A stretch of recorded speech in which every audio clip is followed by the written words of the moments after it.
A las 2:13 de la madrugada, un lacayo del palacio retiró la placa de latón que había fuera de la guardería y borró las palabras. Príncipe y princesa desde antes incluso de que las velas del pasillo se hubieran enfriado. Lo hizo con un paño blanco doblado, no porque las cartas estuvieran sucias, sino porque le habían dicho que no dejara rastro. Durante 3 segundos completos, permaneció allí con la placa en las manos, mirando los nombres grabados como si comprendiera lo que significaba que los títulos desaparecieran en silencio.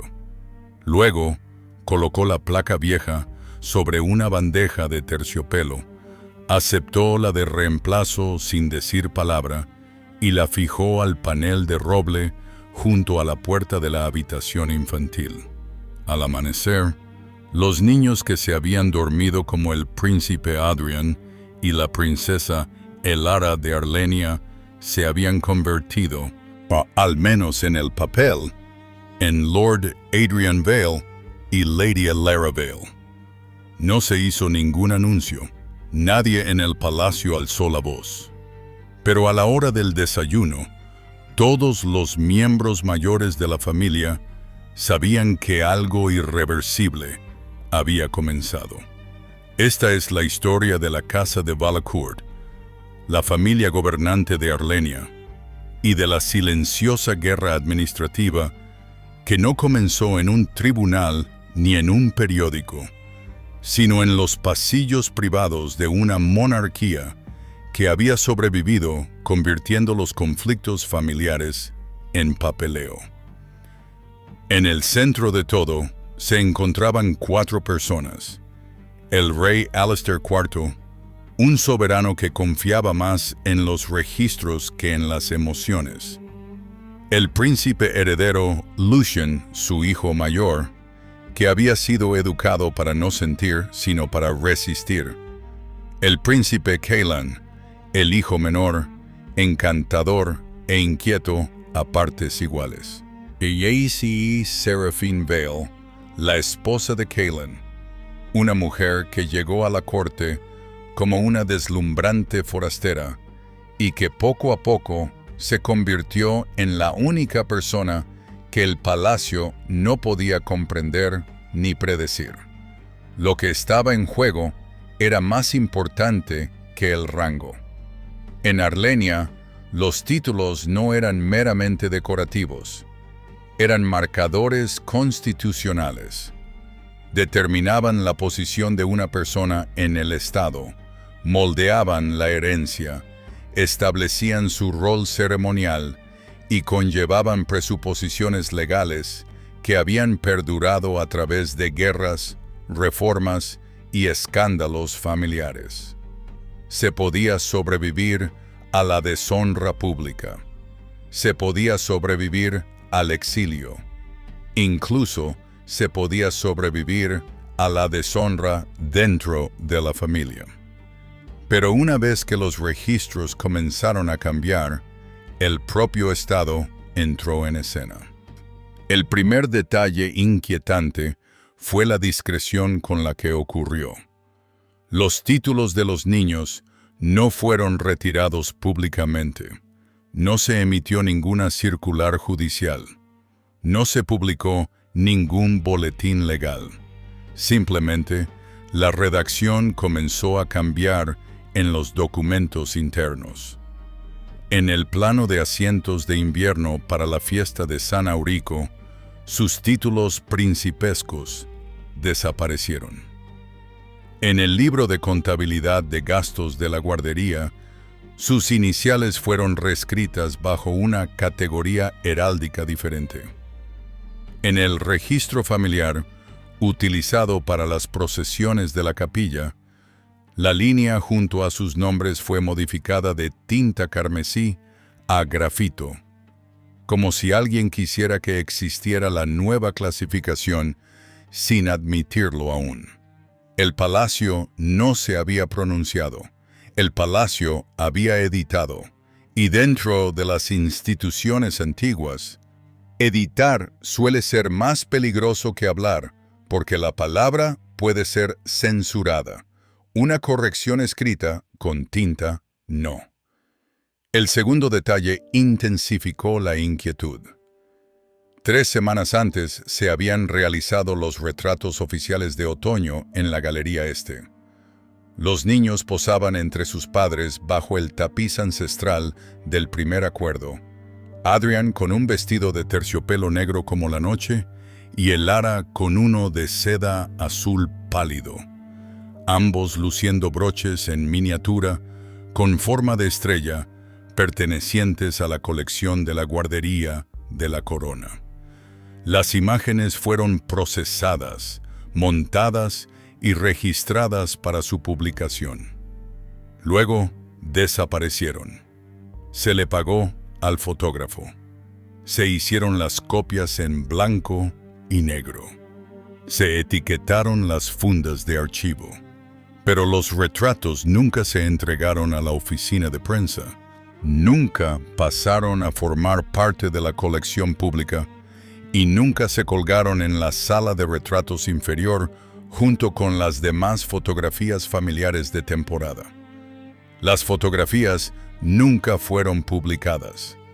Al principio, la ausencia parecía insignificante. El palacio siempre ocultaba información. El acceso era una moneda de cambio, la demora, una estrategia.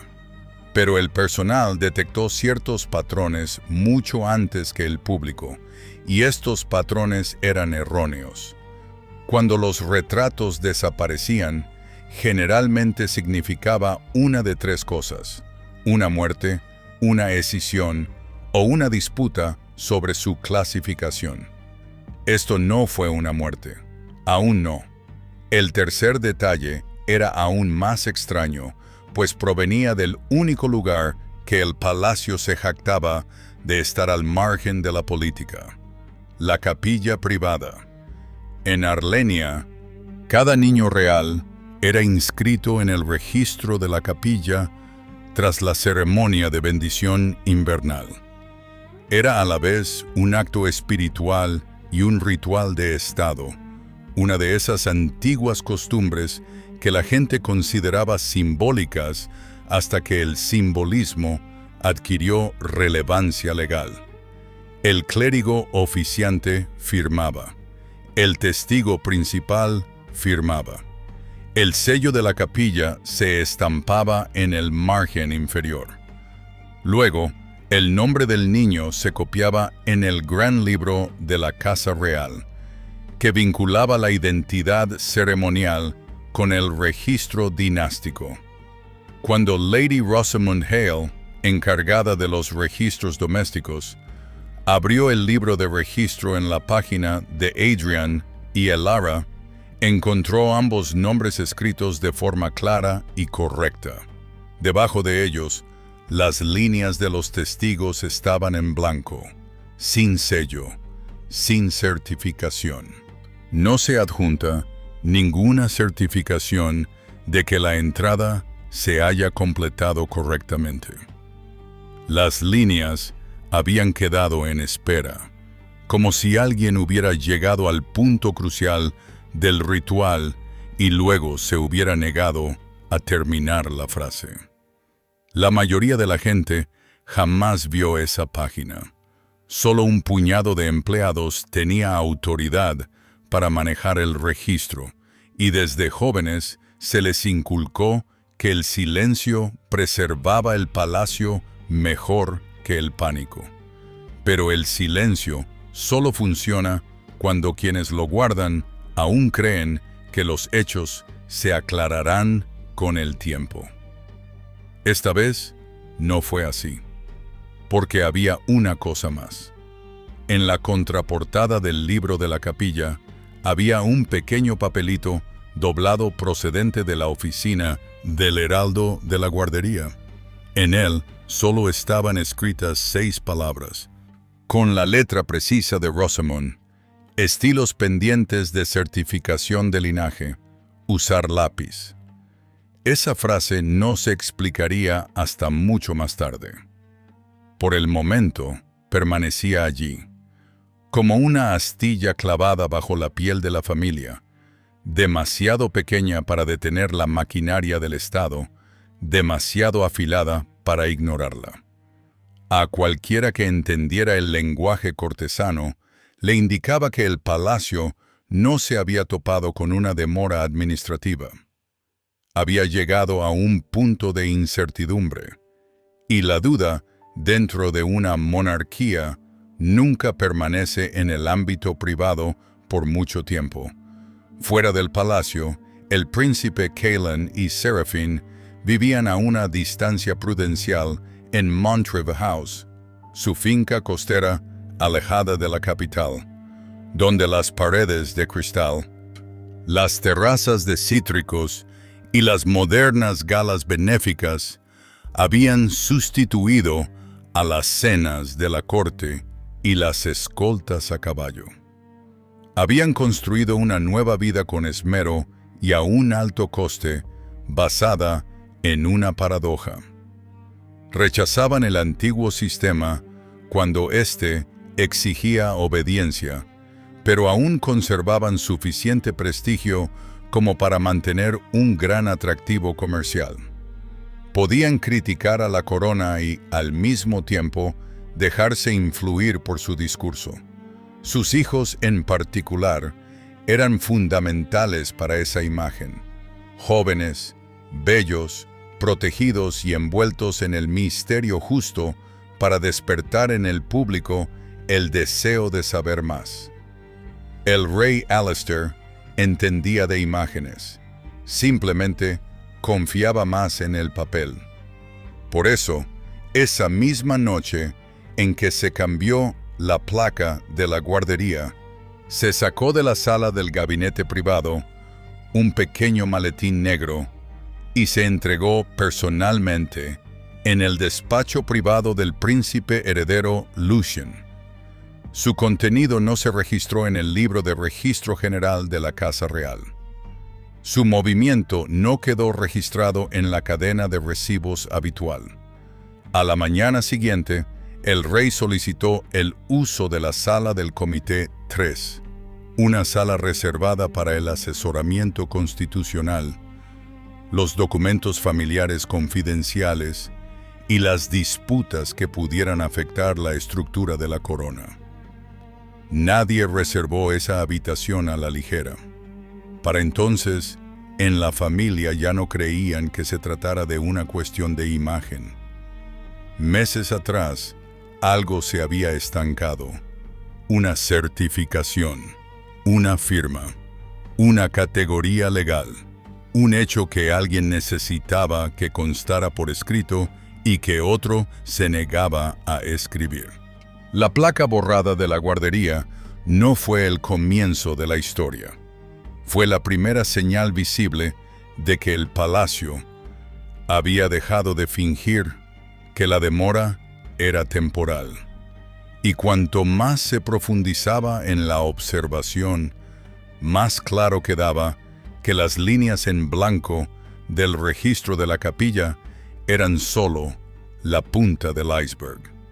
Para comprender cómo la casa de Valcourt llegó al extremo de borrar los títulos de la puerta de una habitación infantil en plena noche, hay que empezar por donde suelen empezar los daños a la realeza, no con el escándalo, sino con los roles desempeñados. Lucian nació primero. Ese hecho lo decidió casi todo. Antes de que supiera leer, le enseñaban a desfilar por la fila de saludos sin parecer apresurado. Antes de que pudiera comprender el dolor, le decían que algún día él sería el rostro del Estado. Se fue adaptando al papel como la piedra se transforma en un muro, lentamente, permanentemente. Su temperamento ayudó. Era disciplinado, mesurado y emocionalmente autocontrolado. Como recompensan las dinastías, los cortesanos lo llamaban estable. Los tutores, exacto. Su padre, confiable, lo que en ese hogar era lo más parecido al amor que se podía expresar en voz alta sin temor. Cailan creció en las mismas habitaciones y heredó una vida completamente diferente. Era el hijo menor, lo que significaba que recibía afecto donde Lucien recibía estructura y libertad donde Lucien recibía un propósito. Eso suena misericordioso hasta que se comprende la crueldad que encierra. Un heredero está limitado. Un suplente es observado. Puede encantar, fracasar, recuperarse y volver a encantar, pero la institución nunca deja de tratarlo como una variable. Cailan lo sintió pronto. Aprendió rápidamente que podía ganarse un lugar más rápido que Lucien y perder la confianza del palacio con la misma rapidez. La muerte de su madre, la reina Helena, los separó de forma más tajante de lo que nadie admitió. Lucien se retrajo en sí mismo y se endureció. Cailan, en cambio, se volcó hacia el exterior, adquiriendo mayor vitalidad, luego un carácter más indomable y, finalmente, un carácter más difícil de controlar. El palacio interpretó ambas reacciones desde una perspectiva pragmática. Se elogió la moderación de Lucien. Se controló la volatilidad de Cailan. A ninguno de los dos hermanos se le concedió el lujo de ser vistos simplemente como heridos. Esa historia importaba porque ya estaba presente en la habitación cuando llegó Seraphine. Seraphine Vale no era de sangre noble, aunque para cuando Cailan se casó con ella, ya había aprendido a comportarse como si hubiera nacido bajo candelabros. Era elegante, desinhibida en sociedad y mucho más inteligente de lo que el palacio esperaba de las mujeres, a las que inicialmente consideraba meros adornos. Recordaba nombres, entendía las cámaras, sabía exactamente cuánto tiempo guardar silencio antes de responder a una pregunta impertinente. En público podía ser radiante. En privado tenía la inquietante costumbre de mirar fijamente estructuras que otros habían pasado toda su vida fingiendo ignorar. Al principio, la familia intentó darle la bienvenida. Eso duró menos de una temporada. El primer incidente fue lo suficientemente insignificante como para pasarlo por alto, razón por la cual se recordó con tanta claridad más tarde. En una cena de estado íntima, Seraphine solicitó el plano de asientos con antelación, solo para entender el flujo de las presentaciones. Nadie se negó. 3 horas antes de la cena, el mayordomo principal descubrió que 3 tarjetas de sitio habían sido cambiadas de lugar, no de forma drástica, pero sí lo suficiente como para alterar el control de la conversación en un lado de la mesa. Un donante que esperaba estar cerca del rey fue sentado más lejos. Un joven ministro que no figuraba en la lista de prioridades sociales original fue colocado al alcance de Seraphine. Cailan se lo tomó a broma. El mayordomo no. El segundo incidente ocurrió durante la inauguración de la colección de la Galería de Invierno. Los fotógrafos del palacio trabajan con listas de tomas aprobadas, elaboradas días antes. Ángulos, parejas, orden establecido y jerarquía visual. Todo está preestablecido, ya que la monarquía se basa en la repetición disfrazada de espontaneidad. El día del evento, Seraphine se cambió de vestido, modificó su hora de llegada y luego le pidió en privado al fotógrafo principal que eliminara 2 tomas que la habrían colocado medio paso detrás de la esposa de Lucian. Él obedeció. Nadie lo mencionó públicamente, pero se incluyó una nota en el archivo del evento. El sujeto se resiste a la subordinación compositiva. El tercer incidente fue lo que convirtió la inquietud en una costumbre. Durante un desayuno familiar ofrecido por la anciana prima del rey, Lady Mirelle, la conversación derivó hacia el legado, la vieja obsesión por las casas que han perdurado demasiado tiempo. Mirelle dijo, con su habitual sarcasmo, «Los niños de esta familia heredan mucho más que apellidos». Seraphine sonrió y replicó, «Entonces hay que tener cuidado con quién se deja escribir los apellidos». La habitación quedó congelada durante 2 instantes.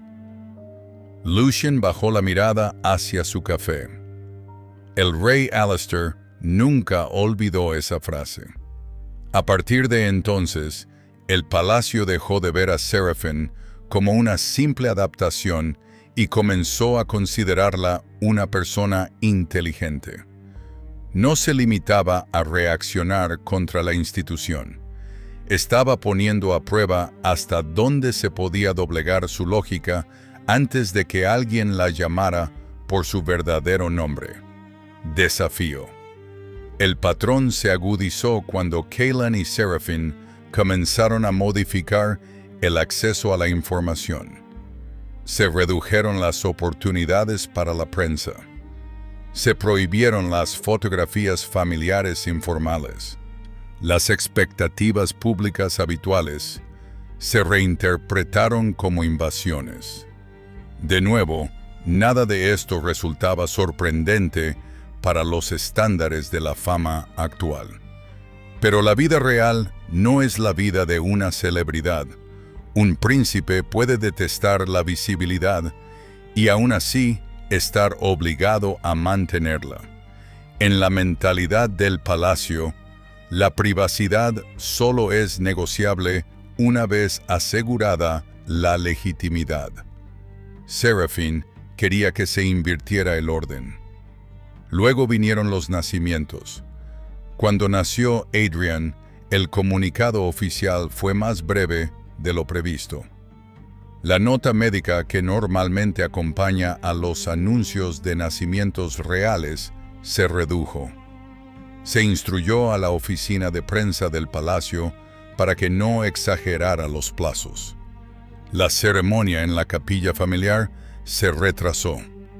El encargo de la insignia estándar de la guardería se suspendió discretamente. Cada decisión era aceptable por sí sola. En conjunto, crearon una especie de confusión administrativa que lleva a las instituciones tradicionales a preguntarse si están siendo gestionadas desde fuera. Los niños no eran el problema. El proceso a su alrededor fue. Para cuando el ara llegó, el patrón era inconfundible. Su presentación a la familia fue discreta. La bendición de invierno fue más privada de lo habitual. La oficina del clérigo principal solicitó documentación duplicada, pero no la recibió completa. En un borrador del almanaque familiar, los nombres de ambos niños aparecían escritos a lápiz en lugar de a tinta. Cuando el asistente del heraldo cuestionó la inconsistencia, le indicaron que dejara la página abierta a la espera de revisión. A nadie le gustó la frase. El hecho de que estuviera pendiente de revisión significaba que alguien de mayor jerarquía no tenía certeza y quería que la demora siguiera siendo negable. Entonces, Cailan y Seraphine dejaron la capital para ir a Montreve. Públicamente, se presentó como un cambio de aires, sanación, espacio y reinvención. En privado, La mudanza lo complicó todo. La coordinación familiar se debilitó. Los documentos tenían que viajar más lejos. Las certificaciones llegaban a través de intermediarios. Los antiguos cortesanos que desconfiaban de Serafín ahora también desconfiaban de la geografía. La familia ya no vivía al ritmo de la institución que seguía definiéndolos. Fue entonces cuando empezaron a aparecer señales de alerta en lugares inaccesibles para cualquier persona ajena. Un paje de la capilla sin firmar. Un pedido de escudo de la guardería suspendido. Una anotación en el libro de registro heráldico. Una solicitud de información de la oficina de Lucian, preguntando si los antiguos estatutos de descendencia reconocían la corrección por cortesía tras la presentación ceremonial. Nadie hacía una pregunta tan directa a menos que ya temiera la respuesta. Las señales de alerta se extienden hacia arriba. Rosamund Hale, quien había dedicado 32 años a preservar los registros del palacio, le dijo al mayordomo que no transcribiría los dibujos a lápiz de los niños a tinta sin la correspondiente certificación genealógica. El mayordomo informó al secretario privado del rey. Este último informó al rey Alistair. Alistair guardó silencio durante 2 días, lo que en aquel palacio equivalía a un silencio sepulcral. Entonces, el príncipe heredero Lucian reservó la sala de comisiones número 3. Esa habitación nunca se usó para chismorrear, nunca para tratar asuntos familiares delicados, nunca para algo que pudiera resolverse durante el almuerzo. Entonces llegó el momento que hizo que el palacio dejara de tratar su inquietud como un malentendido. La noche en que llegó el maletín negro, la lluvia golpeaba las ventanas del pasillo oeste en suaves pero incesantes ráfagas. Un funcionario del gabinete privado la introdujo por el pórtico norte y la colocó directamente sobre la mesa de nogal pulido en la sala de comisiones número 3. La sala estaba diseñada para infundir recelo. Nada de retratos, nada de flores, nada de distracciones. Solo paneles oscuros, una mesa larga, lámparas con pantallas verdes y el sello de la corona incrustado en el yeso sobre la chimenea. Era una cámara para decisiones que debían transmitir una frialdad aún mayor que la de quienes las tomaban. El rey Alistair ya estaba dentro, Lucian también. Junto a ellos se sentaban otras 6 personas. Rosamund Hale, guardiana de los registros de la Casa Real. Lord Vane, asesor constitucional principal. El obispo auditor Malrek, quien supervisaba la validación ceremonial. El archivero del gabinete, Sorenval, y 2 secretarios legales cuya función era escuchar sin mostrar ninguna opinión en sus rostros. El maletín se abrió con una llave de latón. Dentro había 3 carpetas, un paquete sellado y un delgado fajo encuadernado en cuero y atado con una cinta gris. Nadie habló hasta que Lucian levantó la primera carpeta. Contenía copias del registro de la capilla, el libro heráldico de la guardería y las hojas de clasificación doméstica que habían sido revisadas discretamente durante los 6 meses anteriores. Los nombres de Adrian y Elara aparecían repetidamente. Sus títulos también, pero no de forma consistente. En un lugar, principesco. En otro, pendiente. En un tercero, provisionalmente corregido. En la última hoja, tachado y reemplazado. Cuando Lucian hablaba, su voz era lo suficientemente controlada como para resultar más aterradora que la ira. ¿Por qué?, preguntó. Los dibujos de los niños se inscribieron a lápiz. Rosamond respondió sin rodeos. Porque para ingresar de forma permanente se requiere un certificado de linaje adjunto. ¿Y por qué no se adjuntó esa certificación? Porque la documentación adjunta estaba incompleta. El rey alzó la vista. ¿Incompleto en qué sentido? El obispo Malrec apoyó una mano sobre la mesa. El acta ceremonial no podía finalizarse sin la validación correspondiente de los canales, familiares y médicos. «Médico», dijo Alistair en voz baja, como si estuviera comprobando la contaminación que la palabra transmitía en aquella habitación. «Explícame». Lord Vane desató la cinta gris y abrió el fajo de cuero. Dentro había libros de contabilidad de pagos, registros de transporte y una serie de acuerdos privados gestionados por abogados extranjeros. No eran impactantes a simple vista. Ahí radicaba su horror. Números, fechas, firmas, una factura de mensajería, un discreto anticipo clínico, honorarios pagados a una agencia privada de servicios de maternidad que operaba fuera de la jurisdicción de Arlenia. La habitación cambió. Casi nadie se movía, pero el aire parecía endurecerse. Vane expuso la situación con brutal precisión. Según la Carta de Sucesión de la Corona de 1712, un niño solo podía ostentar dignidades de la línea soberana si nacía del cuerpo legítimo de un cónyuge real. La ley era antigua, tosca y casi nunca se discutía fuera de los círculos académicos. La mayoría de la gente en la Arlenia moderna la consideraba una de esas frases antiguas que habían sobrevivido porque nadie quería despertarlas. Pero no había desaparecido. Permanecía arraigada en los supuestos legales que regían la sucesión, el estilo y el reconocimiento dinástico.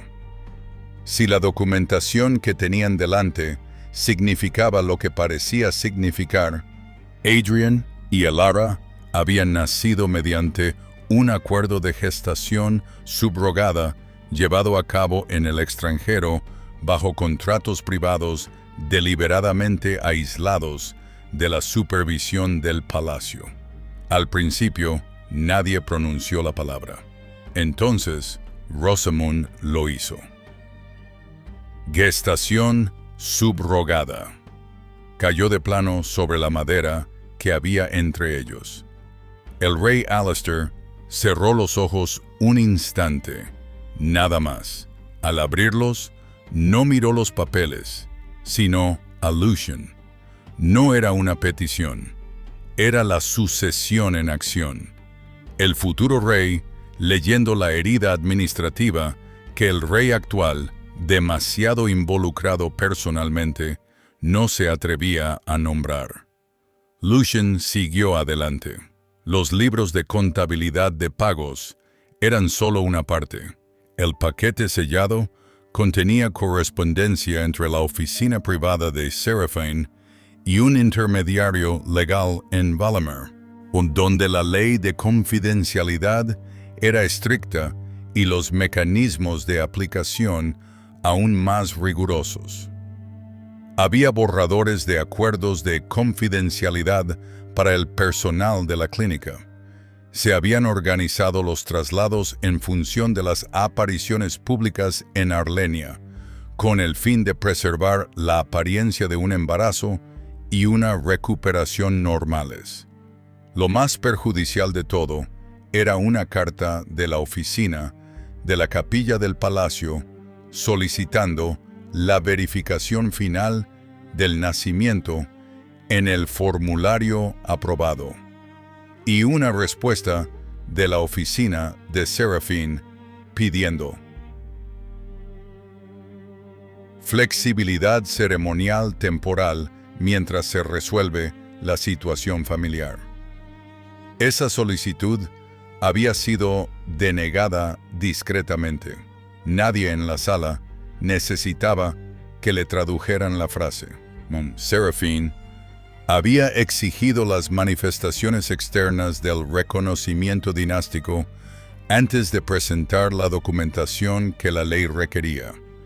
El palacio, tras meses de vacilación, se negó a plasmar la ficción por escrito. La lluvia radiactiva comenzó antes del amanecer. El príncipe Callan fue convocado desde Montreve bajo un sello familiar de urgencia. Llegó poco después de las 10 de la mañana, sin afeitar, con la lluvia aún oscura sobre los hombros de su abrigo, y formuló una sola pregunta antes de que las puertas se cerraran tras él. ¿Qué ha hecho ella? No lo que había sucedido, no lo que significaban los documentos, lo que ella lo había hecho. Eso le dijo a Lucien todo lo que necesitaba saber. Callan no conocía todos los detalles. Quizás sabía lo suficiente como para no preguntar. Quizás había amado a Seraphine con una desesperación tal que confunde el ocultamiento con la protección. Pero la sorpresa en su rostro no era la de un hombre que escucha una fantasía absoluta. Era la de un hombre que descubre la magnitud de algo que había intuido a medias y que había preferido no revelar. Seraphine llegó más tarde, en un coche aparte, y entró en la habitación sin mostrar miedo aparente. Esa serenidad enfureció a los cortesanos más que cualquier lágrima. Ella escuchó, no interrumpió, no negó los acuerdos clínicos, los contratos privados ni las demoras deliberadas en la certificación. En cambio, atacó la premisa.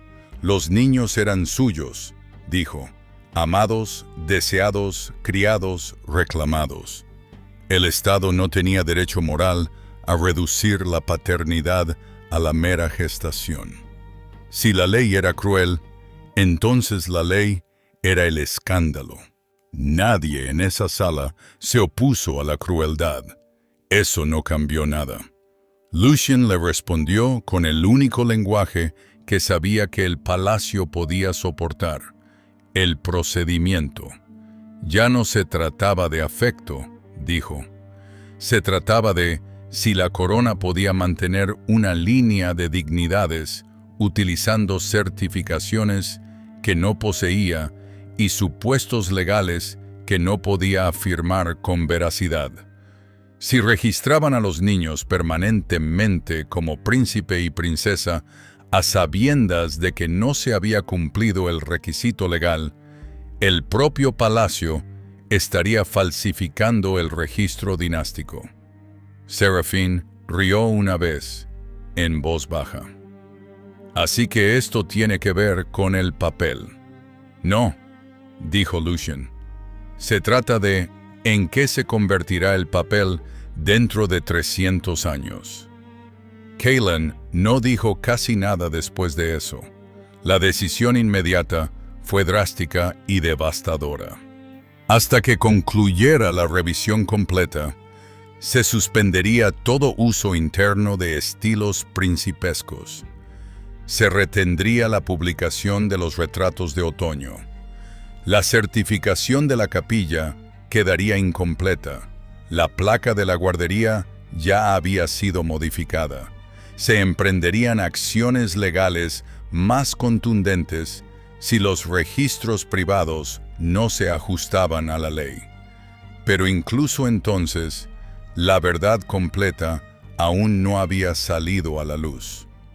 Porque, oculta en el expediente clínico, había otra discrepancia, una diferencia temporal, pequeña en apariencia, pero catastrófica en sus implicaciones, que convertiría un secreto familiar en una ruptura nacional una vez que la primera filtración llegara al mundo exterior. El lapso de tiempo fue de 27 horas. En la vida cotidiana, 27 horas pueden desvanecerse entre el cansancio, los viajes, la confusión o el miedo. En una monarquía, 27 horas pueden desbaratar toda una historia. Según la cronología privada, elaborada por el Comité de Lucian, el registro legal del nacimiento de Adrian en el extranjero y la primera notificación interna del palacio no coincidían con la cronología pública que la oficina de Serafín había promovido en aquel momento. Transcurrió un día entero, casi al minuto, en el que el niño existió en la realidad contractual, médica y legal antes de que el palacio recibiera los documentos necesarios para iniciar los trámites dinásticos formales. Eso era importante porque una monarquía puede perdonar más fácilmente un engaño privado que una humillación procesal. El rey no solo había permanecido desinformado, sino que la corona casi había sido manipulada para certificar un estatus después de que los hechos subyacentes hubieran sido tergiversados. Fue entonces cuando el palacio dejó de ver el asunto como un doloroso acuerdo familiar y comenzó a tratarlo como una infracción institucional.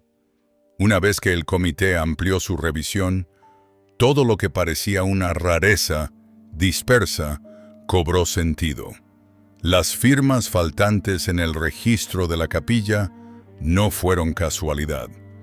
El obispo Malrec se había negado a finalizar las inscripciones porque no había recibido la prueba aprobada de elegibilidad legal según la carta de descendencia.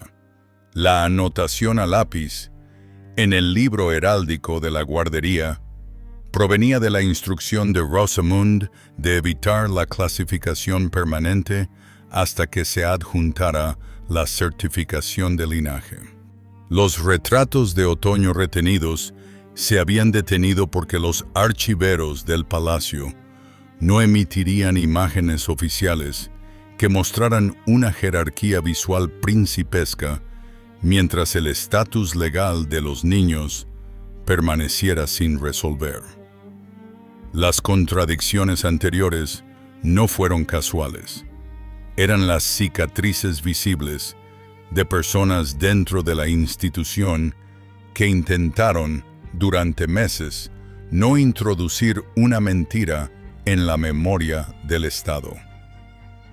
Lo que hizo que la revelación total fuera verdaderamente corrosiva fue que nadie podía proclamar su inocencia de inmediato. Serafín había orquestado el encubrimiento. Eso se volvió innegable. Ella había construido la estructura privada, controlado el flujo de información, o canalizado documentos clave a través de abogados extranjeros e insistido en que la verdad emocional debía prevalecer sobre la forma constitucional. Pero Cailan no salió ileso. Había firmado instrucciones de hospitalidad que limitaban el acceso de los miembros de la familia durante los partos. Había aprobado el uso de un lenguaje de comunicación diferida. Había permitido que su oficina privada solicitara flexibilidad ceremonial sin cuestionar el verdadero significado de la frase. Incluso si no había sido el autor de la estrategia, la había vivido en carne propia. El fracaso del rey Alastair fue diferente. Había intuido la irregularidad desde el principio y optó por contenerla en lugar de afrontarla abiertamente. Como muchos soberanos antes que él, creyó que el silencio podía ganar tiempo. En cambio, el silencio multiplicó el coste. Y Lucien, el meticuloso y disciplinado Lucien, salió de la evaluación con la autoridad de un hombre que había hecho lo que nadie más se atrevía a hacer. Había logrado que la institución se enfrentara a sus propios miedos y los plasmara por escrito con claridad.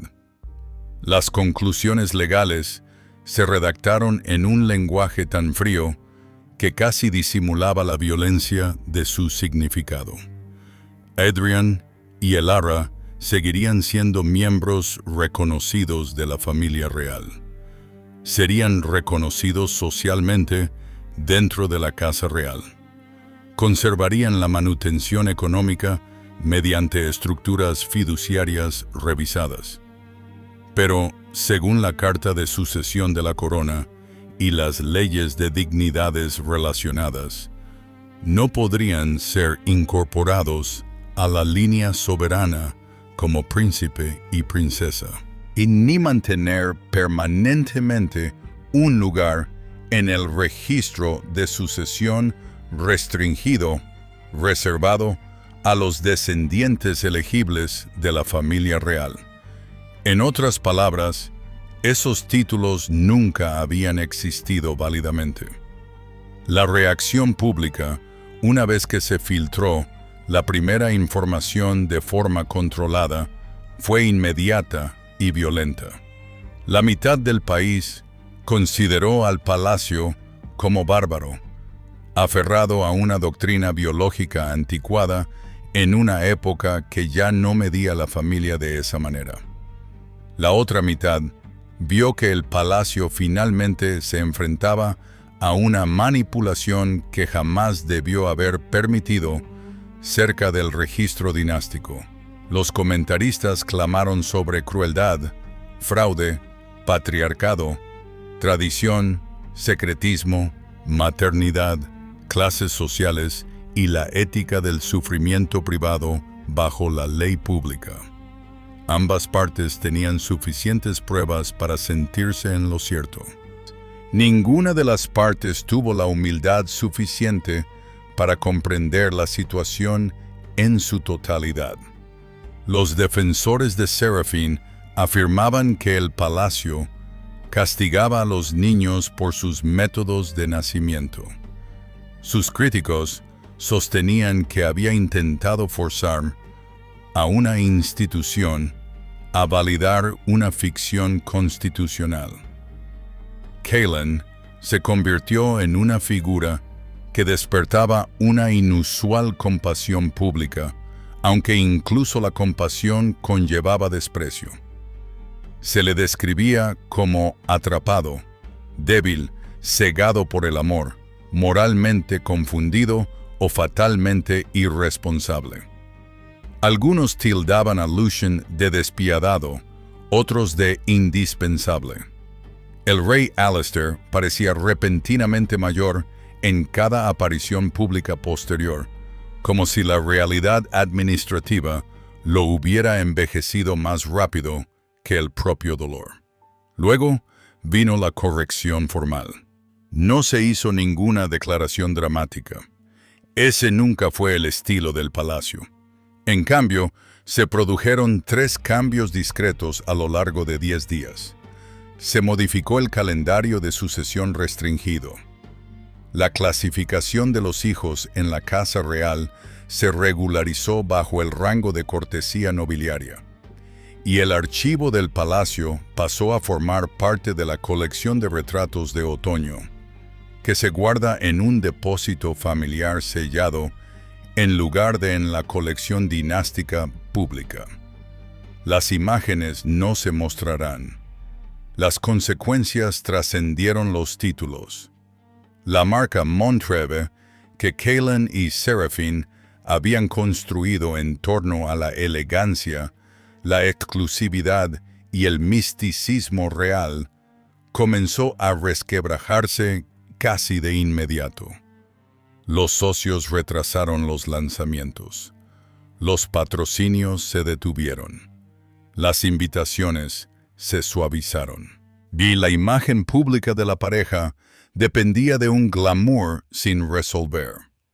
Tras la exposición, ese glamour sin resolver se convirtió en una legitimidad sin resolver. No son lo mismo. Una despierta la curiosidad, La otra ahuyenta el dinero. En el seno de la familia, la ruptura se hizo definitiva.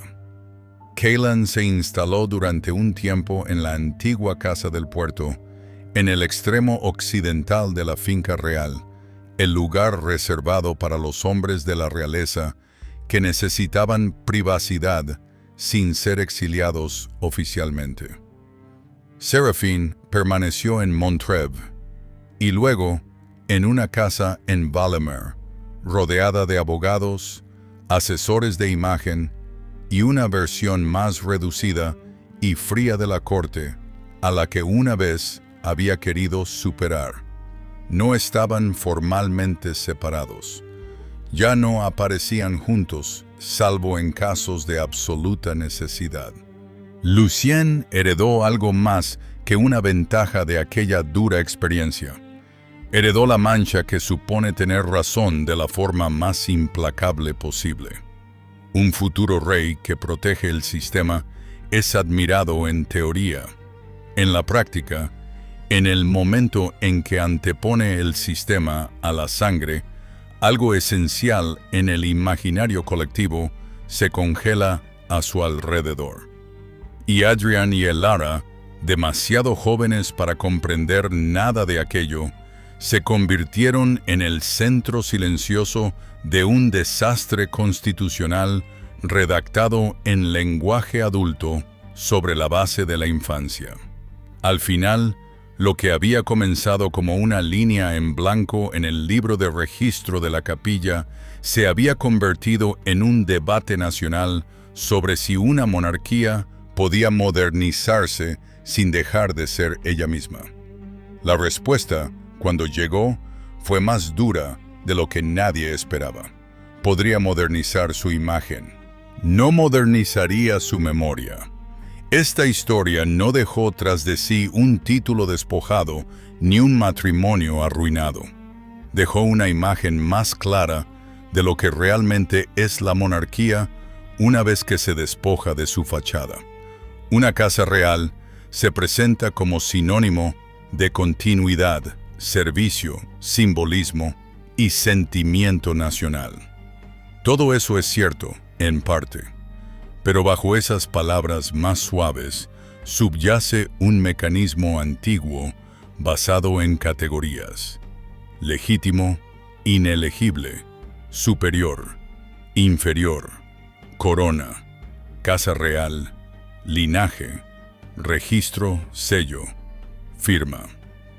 La monarquía sobrevive porque sabe transformar vidas humanas complejas en formas administrativas estables. Puede tolerar el dolor. Incluso puede absorber el escándalo. Lo que no puede sobrevivir es la incertidumbre sobre la gramática con la que se define. Por eso la crisis entre Adrian y Elara se agravó tanto. La cuestión nunca fue simplemente si dos niños eran amados, deseados o apreciados. Nadie importante dentro de la familia dudaba de ello. La cuestión era si la institución podía dejar constancia permanente en sus registros de algo que contradijera la norma subyacente. Seraphine creía que la verdad privada debía prevalecer y que la ley debía adaptarse después. Lucien creía lo contrario. El rey Alistair pospuso la decisión entre ellos hasta que la postergación misma se convirtió en una elección. El resultado puso al descubierto la crueldad intrínseca de los sistemas hereditarios. Pretenden organizar a las familias, pero en momentos de presión revelan que jamás fueron concebidos para la vida familiar. Fueron concebidos para la continuidad. Si el afecto se alinea con la continuidad, se elogia. Si el afecto amenaza la continuidad, se lo aparta discretamente y se espera que todos los presentes hablen como si el procedimiento en sí fuera lo suficientemente noble como para aliviar la herida. Nunca lo es. La historia también reveló algo más duro sobre el poder. El poder no siempre grita. A menudo edita, retiene, deja una línea en blanco, cambia la tinta por el lápiz, retrasa un retrato, cambia a un niño de una clasificación a otra antes del amanecer y deja que el resto del mundo descubra el costo emocional más tarde. Los momentos más brutales de este asunto no fueron teatrales, fueron clericales. Una monarquía no necesita alzar la voz cuando controla el archivo. En el plano humano, cada una de las figuras principales fue expuesta bajo una luz diferente. El rey Alistair, quien había dedicado su vida a valorar la disciplina por encima de la confesión, descubrió demasiado tarde que el silencio no equivale al control. Su instinto lo impulsó a mantener unida a la familia, posponiendo el enfrentamiento. En cambio, creó las condiciones para una ruptura aún peor, en la que la verdad no llegó como un dolor privado, sino como un juicio institucional. Lucian emergió como el centro frío de la historia, pero la frialdad por sí sola no lo define. Había sido forjado para un momento así desde la infancia. Comprendía, quizás mejor que nadie, que una monarquía no puede sobrevivir improvisando sus reglas de sucesión en función de las necesidades de una rama familiar querida pero problemática. También comprendía el precio que tendría que pagar por actuar. Una vez que impusiera la ley a los hijos de su hermano, jamás volvería a ser visto simplemente como un hombre obediente. Sería visto como el hombre que eligió la corona por encima de la sangre y lo hizo sin pestañear. Cailan representaba la tragedia más fácilmente reconocible para el público. Amaba a su esposa, amaba a sus hijos.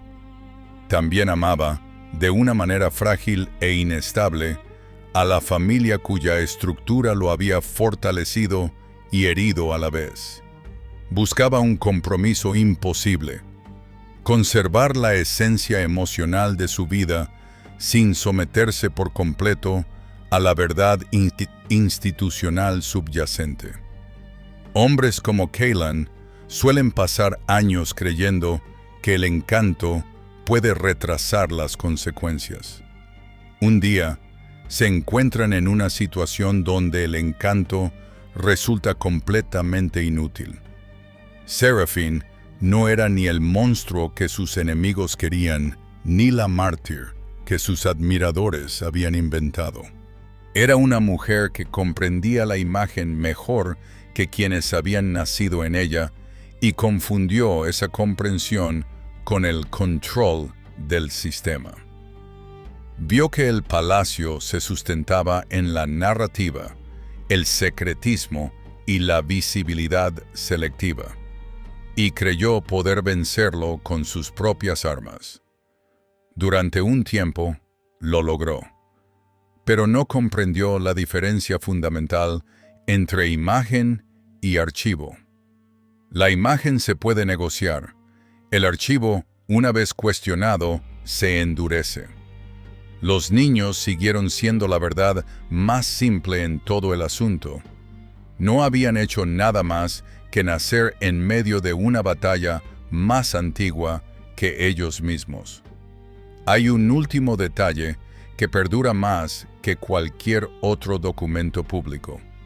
Meses después de la corrección, cuando se estaba redecorando el ala de la guardería para otra rama de la familia, un joven archivista fue enviado a vaciar un armario que no se había abierto desde el cambio de título.